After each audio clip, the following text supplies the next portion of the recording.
Hello everyone, नोंथांमोन साफ्रोमखौबो आंनि चेनेलाव बरायग्रोनाय जाबाय।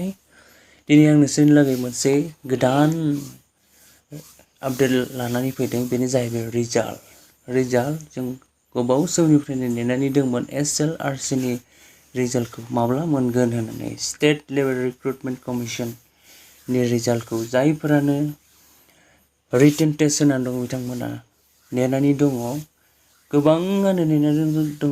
दिनै जों हिमन्त बिश्व शर्मा बिथांनिफ्राय जोङो खबरखौ मोनबाय। बिनि टुइटारनिफ्राय मोननो हाबाय। दिनै बिथाङा लिरदों गाबोन रिजाल्टखौ बिथाङा होसिगोन।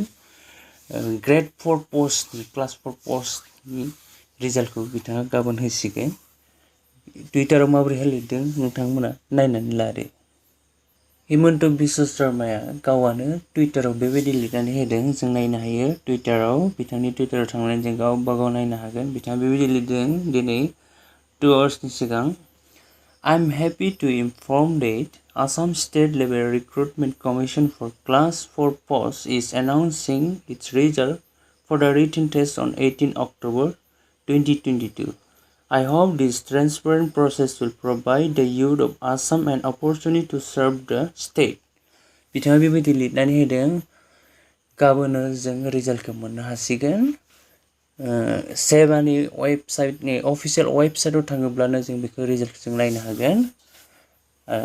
नोंथांमोना जायफोरानोखि बे रिजाल्टखौ नेनानै दंमोन गोसो गुदुं जानानै, गाबोन नोंथांमोना मोनसिगोन। आरो नोंथांमोना थाबैनो रिजाल्टखौ मोननो थाखाय, चेक खालामनो थाखाय चेनेलखौ साबस्क्राइब खालामनानै लादो, जाहाथे गोख्रैनो नोंथांमोना आपडेटखौ मोननानै जेन गावबा गावनि रिजाल्टखौ चेक खालामनो हायो।